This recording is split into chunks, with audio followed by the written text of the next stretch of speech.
बारिश में गरीब सास बहू के मटर के पराठे। तुम लोगों के चलते आज मेरे खेत की फसल के पूरे 5 किलो मटर खराब हो गए। अब इसका हर्जाना कौन भरेगा? हाँ, तुम सबकी दिहाड़ी में से पैसे काटूंगा, मैं छोड़ूंगा नहीं। पर जमींदार जी, खेत के मटर तो बरसात का पानी लगकर खराब हुआ है, इसमें हम गरीब मजदूर लोगों की क्या गलती है? 100 रुपए दिहाड़ी है, आप उसमें से भी काट लेंगे तो दाना पानी कैसे चलाएंगे आज हम? मुझको उससे कोई मतलब नहीं है। तुम लोग नमक रोटी खाओ या तुम्हारे घर का चूल्हा जले या न जले, मुझे बस मेरे नुकसान से मतलब है। ये है गांव का ठाकुर और कई जमीनों का मालिक जमींदार लालचंद, जिसने रामपुर गांव के ज्यादातर गरीबों को सताकर धोखे से उनकी जमीनों को हड़प कर अपना कब्जा किया हुआ है। वो सारा दिन मजदूरों को खेत में काम करने के बदले दिन के 100 रुपए दिहाड़ी देता है, जिसमें बूढ़ी जमुना भी मजबूरी के चलते बनिहारी करती है।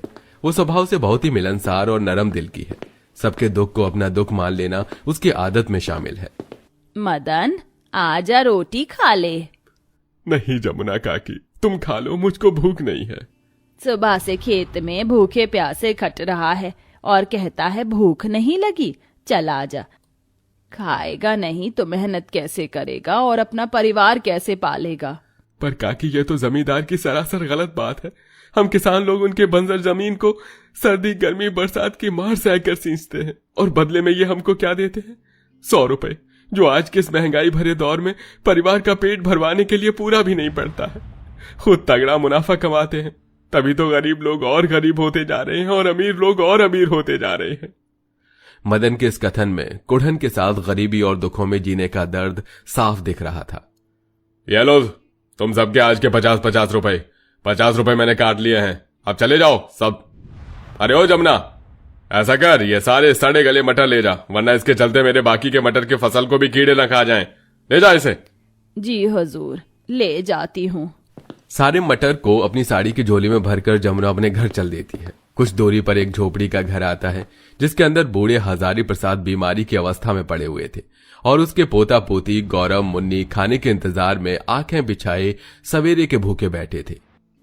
दादी दादी आप आ गई, इसमें क्या है दादी माँ? गौरव, जरूर दादी, इसमें हमारे लिए समोसे पकौड़े और गर्मा गर्म जलेबी लाई होंगी, जैसे पिताजी लेकर आते थे बारिश में, याद है ना माँ? यह सुनकर गरीब सास बहू एक दूसरे का चेहरा देखने लगी और दोनों की आंखों से आंसू छलक गए।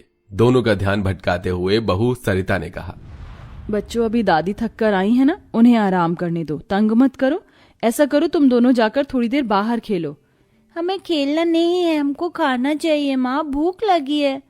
मेरे लाडले पोते पोती को भूख लगी है, मटर वाले पराठे खाओगे दोनों? यह सुनकर मुन्नी और गौरव के मुरझाए चेहरे पर खुशियां आ जाती हैं। मटर के पराठे? हाँ दादी माँ, मैं खाऊंगा, लेकिन ये मटर तो खराब और सड़े हैं दादी।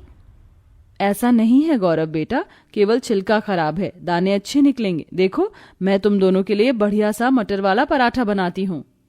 सविता सारे मटर के दाने निकाल कर उन्हें अच्छे से धोकर सिलबट्टे पर पीस लेती है और उसमें नमक, अजवाइन और आंगन में बोया हुआ हरा धनिया मिर्ची मिलाकर मसाला तैयार करके भरवा मटर के पराठे बनाती है। जहां बरसात के चलते भीगी लकड़ी में उसे चूल्हा फूंकना पड़ता है। परिवार की इतनी दुर्दशा देखकर ससुर हजारी प्रसाद और बेटा भोला दोनों बेहद दुखी हो रहे थे।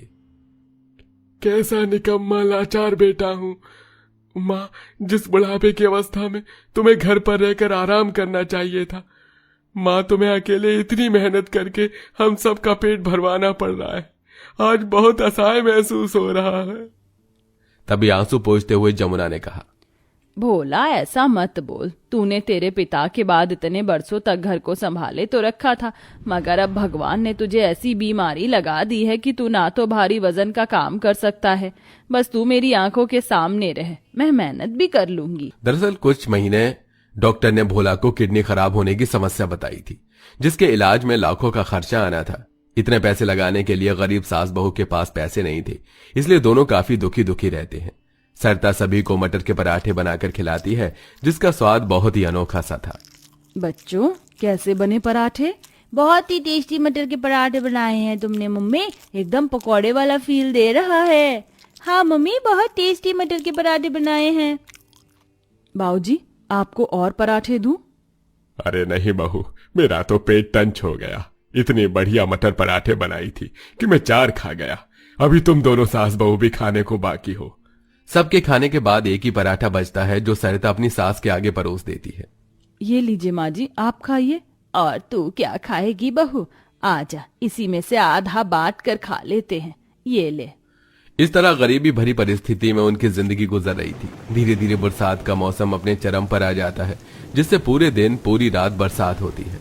और अब जमुना को खेत बोने का काम भी मिलना बंद हो जाता है, जिससे उनके घर का चूल्हा जले हुए भी 2 दिन हो जाते हैं और घर की छत भी टपकने लगती है। हे भगवान, इस बारिश के मौसम ने तो उधम मचा दिया है, पूरी छत चू रही है। दोनों बारिश में भीगते हुए बर्तन लगाते हैं। इधर भूख की हद पार हो जाने के बाद बिलख कर बच्चे बोल पड़े, माँ भूख लगी है, खाना बना दो, बिना खाना खाए पेट में दर्द हो रहा है। मैं जानती हूँ मेरे लाल, मगर घर में कुछ भी बनाने को नहीं है और ना पैसे हैं।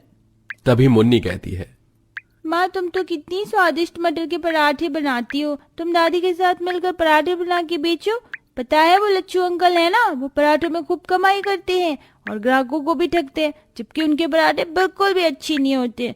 देखना माँ, जब तुम और दादी पराठे बनाकर बेचोगी ना, तो सारे ग्राहक तुमसे पराठे खाएंगे। मुन्नी की बातों के जरिए जैसे भगवान ने उन दोनों गरीब सास बहू को रास्ता दिखाया था। दोनों सामान और ठेला इकट्ठा करके मंडी के भाव से मटर की बोरी लाती हैं और अगले तड़के उठकर सुबह सुबह पराठे बनाकर तैयार करके बारिश में ही ठेला लगाती हैं, जहां बहू ऊंची आवाज लगा के लोगों को बुलाती है, मटर के पराठे खा लो, मटर के पराठे। अरे आओ और खाओ, बारिश के मौसम में मटर पराठा, खाने में खस्ता, दाम में सस्ता। तभी कुछ लोग बाजार में नया आइटम देखकर सास बहू के पास आते हैं, जिसमें एक पति पत्नी थे, झुमरी और तिवारी। अरे ओ लड्डू के भैया, चलिए ना, चलकर मटर के पराठे खाते हैं। ठीक है पगली, चलो तुमको पराठे खिलाते हैं। आइए भाभी जी, भैया जी कहिए कितने पराठे लगाऊं? 2 पराठे लगाइए। जमुना जल्दी जल्दी पराठे सेकती है। वो बरसात में भीग भी रही होती है और बहू परोसती जाती है। अरे वाह, क्या मस्त मटर पराठा बनाया है इन सास बहू की जोड़ी ने।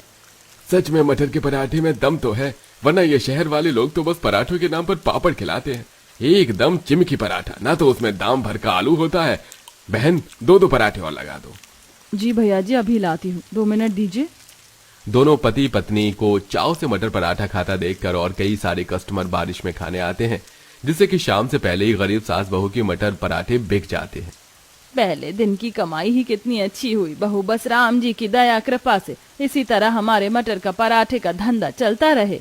कल से हमें और मटर पराठे बनाने होंगे माँ जी।